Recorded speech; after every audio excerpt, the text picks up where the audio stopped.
Good morning. আজকে এটাই আমার লুক। ও হ্যাঁ, কোথায় যাচ্ছি তো বলা হলো না। আজকে আবারও যাচ্ছি দীঘা, তবে এবার আর দুজন নয়, ফ্যামিলির সঙ্গেই যাচ্ছি। ফ্যামিলি বলতে টোটাল 6জন যাচ্ছি আমরা। আমি, আমার মা, 2 মাসি আর 2 বোন। ট্রেনের ভিড়টা তো দেখেছো, সেই একই রকমেরই। যাই হোক, আমি তমলুকে উঠেছি আর সবাই হেরিয়াতে উঠেছি। যদিও একই কামরাতে যাওয়ার সুযোগ হয়নি অত্যাধিক ভিড়ের জন্য। অবশেষে ভিড়ে ঠাসাঠাসি হতে হতে আমরা পৌঁছে গেলাম 11:45-এর দিকে দীঘা। তারপর একটা টোটো নিয়ে হোটেলে চলে এলাম, এবং আমাদের হোটেলটা ছিল জাহাজ বাড়ির ঠিক অপোজিটে, এবং মিত্র ক্যাফে থেকে হাঁটা পথে ওই 3-4 মিনিট। আমাদের রুম আগে থেকেই বুক ছিল, তাই এসে সোজা চলে এলাম রুমে। আমরা ডবল বেডের একটা রুম নিয়েছিলাম, আমাদের সেকেন্ড ফ্লোরের রুমটা ছিল, এবং রুমের ভেতরে টিভি, এসি, ওয়ার্ড্রপ, আয়না সবই অ্যাভেলেবেল ছিল, এবং অ্যাটাচ বাথরুম ছিল, এবং বাথরুমের ভেতরে গিজারও রয়েছে এবং লিফটও রয়েছে। তাই বয়স্ক লোকেদের ক্ষেত্রে আশা করি কোনো অসুবিধে হবে না এই হোটেলে।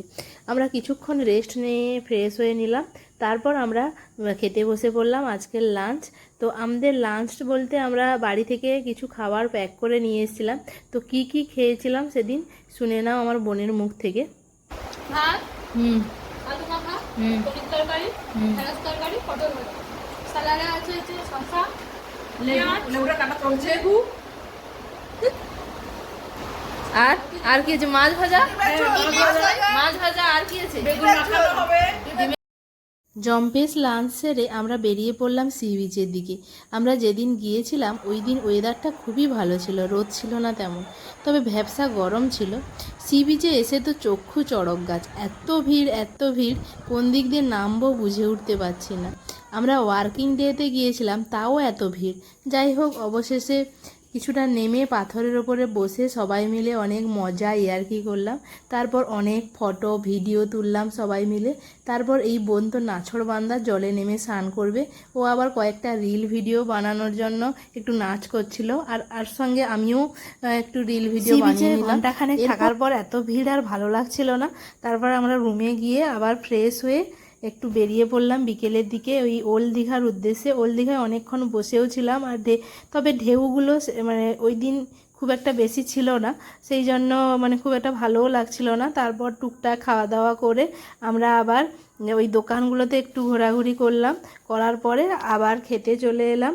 ওই আগের দিন যেটাতে খেয়েছিলাম অনুষ্কা রেস্টুরেন্ট, ওখানে খেতে এসেছিলাম। তো যে যার পছন্দের মতন খাবার, কেউ বিরিয়ানি, কেউ চাউমিন, কেউ এমনি ভাত ডাল সবজি, এইসব খাওয়া দাওয়া করে আমরা রাতে রুমে ফিরে গিয়ে রাতে তো মজা করে করে ঘুমালাম।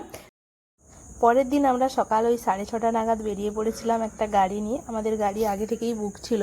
তো এরপর আমরা গেলাম হচ্ছে শঙ্করপুরে সকালে এসে সমুদ্রের হাওয়াটা এতটা মনোরম লাগছিল যে এখান থেকে আর কোথাও যেতেই ইচ্ছে করছিল না। এখানে তো অনেকক্ষণ বসেই টাইম কাটালাম। এরপর আমরা চললাম হচ্ছে মন্দারমণির দিকে। মন্দারমণিতে এসে সি বিচে অনেকক্ষণ টাইম কাটানোর পর আবারও আমরা চলে গেলাম তাজপুরে এসে সকালে এসে দেখলাম যে একদম খালি, মানে সকাল সকাল এসেছি যেহেতু সেই জন্য এতটা ভিড়ও ছিল না। তারপর লাল কাঁকড়া এইসব দেখার পরে আমরা চলে গেলাম ব্রেকফাস্ট করতে। ব্রেকফাস্ট করার পর আবারও মেরিন লাইফের রাস্তা ধরে এবং উত্তাল ঢেউ মানে দেখতে দেখতে আমরা চললাম হোটেলের দিকে, কারণ আমরা হোটেলে ফিরে একটু ফ্রেশ হয়ে আমাদের রুমটা ছেড়ে দিতে হবে। তারপর আমরা লাঞ্চ করে আমরা স্টেশনে গিয়ে ট্রেন ধরে আমরা বাড়ি ফিরবো আজকেই। তো আমরা লাঞ্চ করতে চলে এসেছি সেই অনুষ্কা হোটেলে। তো কি কি ছিল আজকে আমাদের মেনুতে সেটা দেখো। মেনুতে স্যালাড দিয়েছিল, তারপরে ঝুরি আলু ভাজা, তারপরে দিয়েছে একটা আলু কাটা, বিভিন্ন রকমের মিক্স সবজি দিয়েছে, এটাতে শুক্তো, এটাতে ডাল, এটাতে কাতলা মাছ। আমরা সবাই কাতলা ফেলতে নিয়েছি, আর পাঁপড় ভাজা জানি। তো আজকের মতো দীঘাতে এটাই আমাদের লাস্ট লাঞ্চ, তাই তো? এরপরে আমরা চলে যাব স্টেশনে। এইভাবে আমরা 2 দিন দীঘাতে একটা ফ্যামিলি ট্রিপ কাটালাম। তো কেমন লাগলো ভিডিওটা অবশ্যই তোমরা কমেন্টে জানাবে। ভালো লাগলে like, comment, share and subscribe.